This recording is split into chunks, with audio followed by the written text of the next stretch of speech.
Hello and welcome back to my channel. मॉर्निंगलाच मला एक ऑर्डर डिस्पॅच करून द्यायचा होता. त्यासाठी हे जे बॅचेस राहिले होते ते मी कंप्लीट केले नव्हते. पटकन ते मी रेडी केलेत आणि जे काही मी बनवलेलं आहे ते सगळं बरोबर आहे की नाही ते चेक करून घेतलं. इयरिंग्स मला जरा मोठे वाटले स्वतःसाठी, पण क्लायंटला ते शोभतील कारण त्यांचं ते सगळं आउटफिट मेकअप त्यावर सूट करेल. यामुळे माझा स्वयंपाक राहिला होता, तर स्वयंपाकाची तयारी केली. पटकन स्वयंपाक आवरून घेतला आणि त्यानंतर मला एक कॉल आला की माझं एक पार्सल रिसीव्ह झालं आहे. सो ते मी त्यांच्याकडून रिसीव्ह करून घेतलं आणि माझ्या आधी माझ्या बच्चांना ना ते घेण्याची घाई असते. त्यांना एक क्युरिओसिटी असते की माझं पार्सल त्यांनीच कलेक्ट करावं आणि त्यांनीच ओपन करावं. ते झालं आणि त्यानंतर पुन्हा जे राहिलेलं काम होतं ते मी करून घेतलं. पटकन एक शॉर्टमध्ये शूट घेतला आणि त्यांना हँडओव्हर करून दिलं. आणि जेवणानंतर काहीतरी फ्रूट ॲड ऑन करायचा विचार केला मी आता, स्पेशली माझ्या मुलीसाठी. तर एक फ्रूट मी तिला दिलं, जे तिला सवय नाही आहे, तर ती म्हणून थोडं नाकतोंड वर करून खात होती.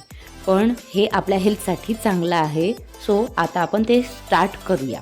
आणि दुपारभर आपल्या ज्वेलरीचे कामं केले, सायंकाळला स्वयंपाक केला आणि त्यानंतर पुन्हा भिडले आपल्या ज्वेलरीच्याच वर्कसाठी. कारण खूप वर्कलोड वाढला आहे, तर एवढ्यात मला शूटसुद्धा घ्यायला काही जमत नाही आहे.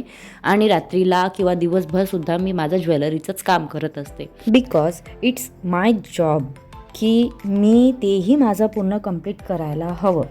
तेच राहिलेलंच काम करत होते. पण आज मला असं वाटतं आहे की आत्ता माझ्याच्याने हे पूर्ण होणार नाही आहे, कारण या काही दिवसापासून माझी झोपसुद्धा व्यवस्थित होत नाही आहे. सो आता मी हे सगळं ठेवून देते.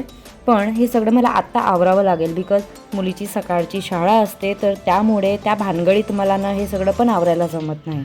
सो काही वस्तू मी आता ठेवून देते आहे. आणि जे दुपारला पार्सल मला रिसीव्ह झालं होतं तेही आज मला ओपन करायला मिळालं नाही आहे. सो ते जे काही आहे मी ते तुम्हाला उद्या दाखवेल. तेव्हापर्यंत आपण आता इथेच एंड करूया आणि आपण भेटूया उद्याच्या ब्लॉगमध्ये काहीतरी नवीन घेऊन. मी ट्राय करत राहील की मी तुम्हाला सतत काहीतरी वेगळं नवीन दाखवण्याचा प्रयत्न करावा. चला तर आपण भेटूया उद्याच्या ब्लॉगमध्ये. तेव्हापर्यंत गुड नाईट.